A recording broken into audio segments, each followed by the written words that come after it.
In last lecture, we learned about the cultivation practices of safflower crop.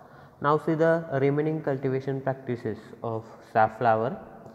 The botanical name of safflower is Canthamus tinctorius and the local name is Kardai. It is also called as Kusum, and the family is Compositae and it is originated from Abyssinia and Afghanistan. Economic uses, safflower is a oilseed crop. It is mostly used for the oil purpose and it is used for the dye purpose, and this dye is used for the coloring the cloths. The oil content in safflower is 28 to 30%. This oil is also used for the manufacturing the paints, varnishes and waterproofing materials. Then ecology or climatic requirement for safflower. Safflower is a rabi seasonal crop, so it required cool and dry climate. Temperature requirement is 15 to 14 degrees Celsius and rainfall requirement is 1000 mm per year. This is a drought resistant crops. This crop is required less water as compared to other crops. Soil requirement for the safflower crop, well drained, fertile and medium to heavy soil is good for the growth and development of crop. For the irrigated crop, light alluvial to loamy soil is best, and for the unirrigated crop, black cotton soil is good for the cultivation. Then varieties, the varieties are Sharda, Bhima, Tara, Nira, N62-8, CT11, N7, N300. These are the different varieties of safflower. Out of that, Sharda, Bhima and Tara and Nira, these are the most important varieties of safflower. These varieties are mostly grown in Maharashtra. Then land preparation. In the land preparation, first is the preparatory tillage requirement for the growing of safflower. The safflower crop requires 1 deep ploughing and 2 to 3 harrowings. After that, the seedbeds are cleaned by the collection of stubbles, and these stubbles are burned. As a mixed crop, the same tillage practices is given to main crop is used for the safflower crop. Then sowing season is Rabi and sowing time is October to November. Sowing method is drilling and depth is 8 to 10 centimeter. Seed rate requirement as a mixed crop 8 to 15 kg per hectare seed rate is required, and as a pure crop 20 to 25 kg per hectare seed rate is required. Seed treatment, seeds are treated with Thiram or Captain at the rate 2 to 3 gram per kg of seeds to control seed borne diseases. Spacing for a rain-fed crop is 45 into 20 centimeter, and for the irrigated crop 60 to 30 centimeter. And next point, that is the intercultivation. In the intercultivation, the safflower crop required 1 weeding and 2 hoeings, which are given at 15 days interval. And after that, the safflower crop at the age of 45 to 60 days, the tops means shoots of the plants are cut down. This practice is called as topping, and topping is carried out for increasing the branches and flowers to the crops, and it gives more yield or more income to the farmers. That is the topping. Topping means removal of tops or shoots of the plants for increasing the number of branches, number of flowers, that is called as topping. Okay. Then crop rotation. In the crop rotations, in Kharif season, the crops sown are Bajra or Jawar, Moong or Udid or groundnut in Kharif season, and in Rabi season safflower. This is the crop rotation requirement.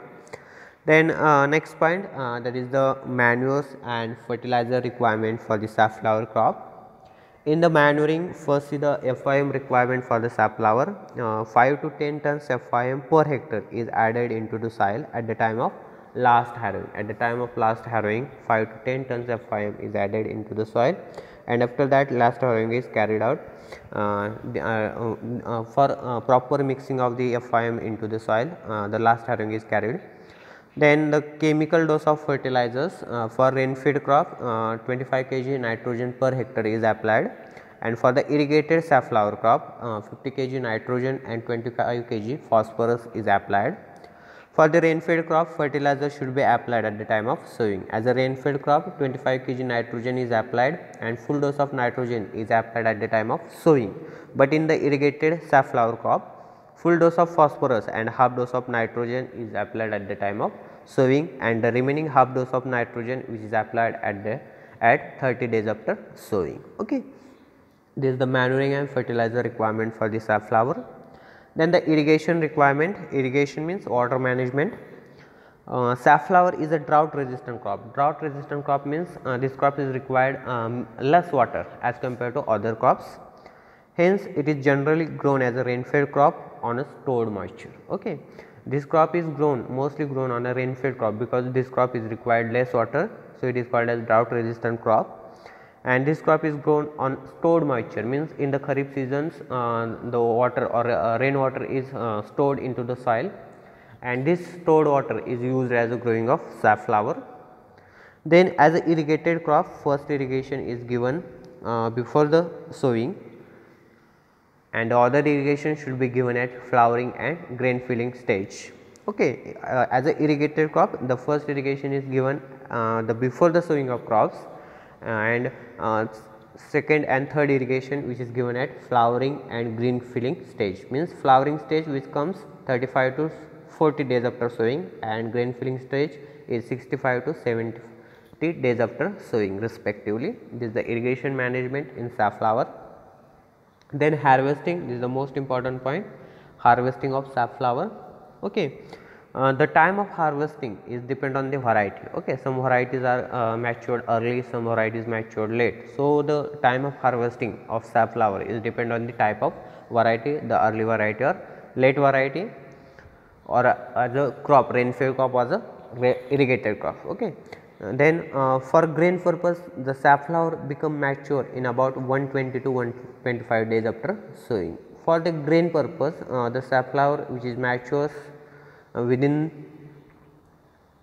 or in about 120 to 125 days after sowing. Then it is harvested after drying of the leaves and capsules. Okay. The crop is harvested at proper maturity stage. Proper maturity stage means the leaves are dried and also capsules. Okay. The seed balls or the grain portion, that is called as capsules. Harvesting is carried out by uprooting the plants or by cutting near to the ground early in the morning when there is a dew on the plants. Okay. Harvesting कसं केलं जातं safflowerचं, uprooting the plants म्हणजे plants काय करायचे, उपटायचे किंवा cutting near close to the ground level किंवा विळ्याच्या सहाय्याने किंवा कोयत्याच्या सहाय्याने plant close to the ground level ने काय करायचं, कट करायचं. Okay.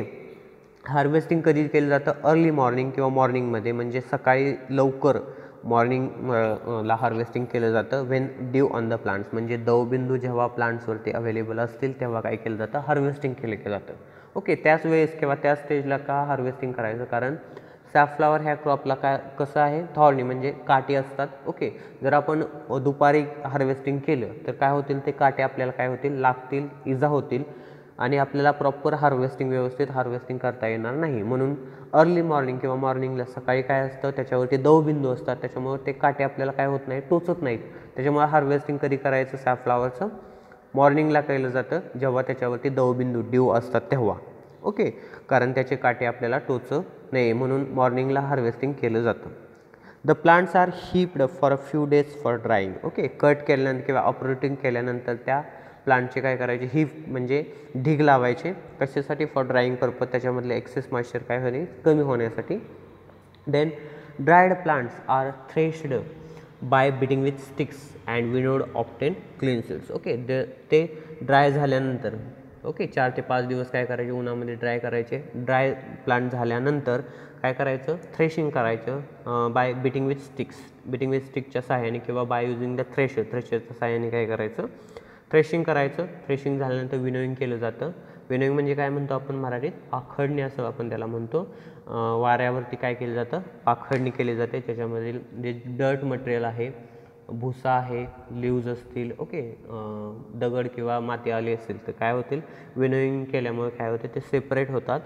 Okay, this the harvesting for grain purpose safflower. Okay, जर आपल्याला डाय पर्पजसाठी सॅफफ्लावर लावायचं असेल, for dye purpose the flower heads are plucked at every 2 days after flowering. Plucked म्हणजे कट करायचे किंवा कलेक्ट करायचे. फ्लावर हेड्स, जे फ्लावर हेड्स रेड किंवा येलो कलरचे असतात ते काय करायचे, कट करायचे किंवा कलेक्ट करायचे 2 days आफ्टर फ्लावरिंग. फ्लावरिंग आल्यापासून किंवा फ्लावर ते उमलल्यानंतर 2 दिवसांनी काय करायचे, ते फ्लावर कट करायचे, फ्लक करायचे. Okay, this the for harvesting of safflower for dye purpose. Okay, this the harvesting of safflower. Then yield. Yield means उत्पन्न. Okay, as a pure crop. Pure crop म्हणजे एकच पीक, फक्त सॅफफ्लावर जर आपण लावत असेल तर त्याच्यापासून आपल्याला 500 ते 800 किलो एवढं प्रति हेक्टरी उत्पन्न मिळतं. मिक्स क्रॉप म्हणजे सॅफफ्लावर हे पीक आपण दुसऱ्या पिकामध्ये आंतरपीक म्हणून घेत असेल तर आपल्याला उत्पन्न किती मिळतं, 125 किलो प्रति हेक्टरी. आणि फॉर डाय पर्पजसाठी जर आपण सॅफफ्लावर लावलं असेल तर त्याच्यापासून आपल्याला 100 ते 150 kilo dried petals per hectare मिळतात. 100 ते 150 किलो ड्रायड पेटल्स म्हणजे पाकळ्या आपल्याला प्रति हेक्टरी मिळतात. Okay, this the yield of safflower. Okay, then next point that is the collection of dye from the flowers. Okay, this the intercultivation practice in safflower. Okay, ह्याच्यावरती तुम्हाला एक्झाममध्ये शॉर्ट नोट विचारले जाऊ शकते. Okay, write the short note on collection of dye from safflower किंवा from the flowers. Okay, for dye purpose the flower heads are plucked at 2 to 3 days interval and dried. जर आपल्याला dye पर्पजसाठी जर सॅफफ्लावर लावले असेल तर काय करायचे, फ्लावर हेड्स काय करायचे, कट करायचे 2 to 3 days इंटरवल, 2 ते 3 दिवसाच्या अंतराने फ्लावर हेड्स प्लक करायचे. आणि प्लक केल्यानंतर ते काय करायचे, ड्राय करायचे, उन्हामध्ये ड्राय करायचे. Okay, then the ray florets and disc florets are collected. Okay, dye किंवा त्या पेटल्स असतील त्या ड्राय झाल्यानंतर, ओके, ड्राय झाल्यानंतर त्याच्यातून आपण रे फ्लोरेस आणि डिस्क फ्लोरेस काय करायचे, कलेक्ट करायचे. ओके, रे फ्लोरेस आणि डिस्क फ्लोरेस म्हणजे काय, रे फ्लोरेस म्हणजे स्मॉल जे फ्लावर असतात, आउटर रिंग ऑफ फ्लावरच्या कडची जे रिंग असते that is called as ray florets. आणि सेंटरमध्ये जे पाकळ्या असतात that is called as disc floret. Okay, ray floret and disc floret. Then next point that is the yellow dye which is often by dissolving in water. Okay, and red dye which is often after the dissolving in alkali, that is called as ray fluorescent disc fluorescent. And the ray fluorescent आणि disc fluorescent म्हणजे काय, what is the difference between ray fluorescent and disc fluorescent ते तुम्हाला मी सांगतो. Okay, suppose this is a flower. Okay, हे flower आहे, याच्या जी बाहेरची जी रिंग आहे फ्लावरची पेटल्सची that is called as ray florets. त्याला काय म्हटलं जातं, ray florets, outer ring of petals. आणि डिस्क फ्लोर म्हणजे सेंटरमध्ये जे पेटल्स आहेत that is called as disc florets. That is the centre of the flower that is called as disc florets. Ray florets and disc Flores is the difference between ray florets and disc florets. Okay, then yellow dye and red dye. Yellow dye जर आपल्याला yellow colour पाहिजे असेल तर त्या petals किंवा ते florets, ray florets and disc florets कशामध्ये dissolve करायचे, डिझॉल्व इन वॉटर, पाण्यामध्ये डिझॉल्व करायचे. देन डिझॉल्विंग केल्यानंतर the remaining pulp is dried and made into small cubes and use for obtaining the saffron red dye. Okay, ते florets आपण पाण्यामध्ये dissolve केल्यानंतर त्याच्यापासून आपल्याला येलो डाय मिळते.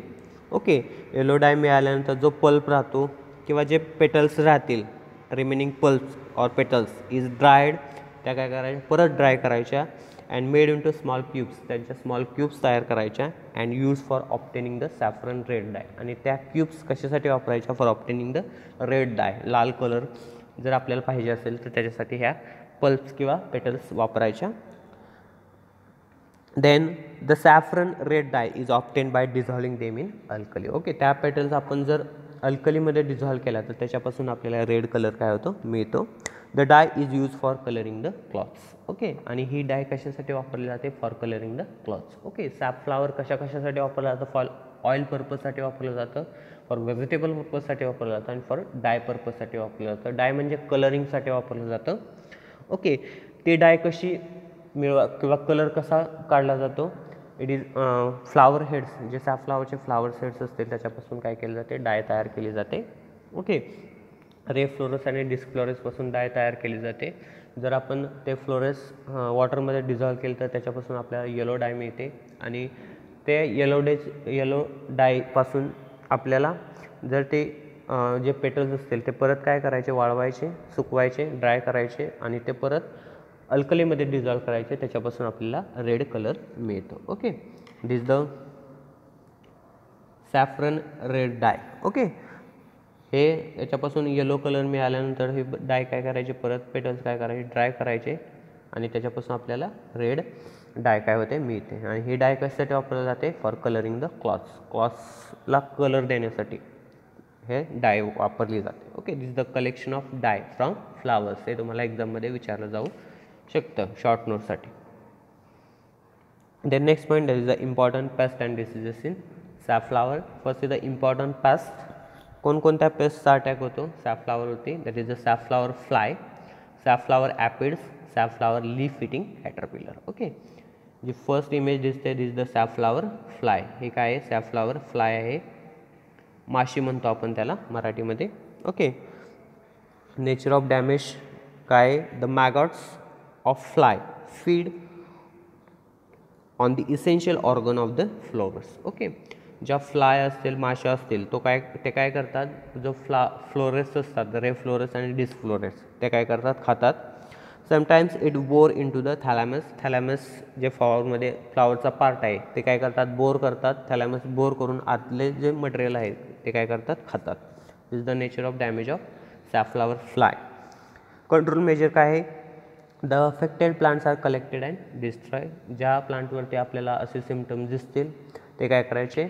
प्लांट्स कलेक्ट करायचे आणि डिस्ट्रॉय करायचे किंवा स्प्रेइंग ऑफ 0.05% मॅलाथॉन काय करायचं? 0.05% स्प्रे करायचं. ओके, बुकमध्ये एंडोसल्फान स्प्रे करायचं असं दिले. प्रत्येक क्रॉपमध्ये जी पेस्ट असेल जिथं ऑप्शन असेल एंडोसल्फानवरती बॅन आलेला आहे, त्याच्यामुळे एंडोसल्फान हे एक्झाममध्ये लिहायचं नाही.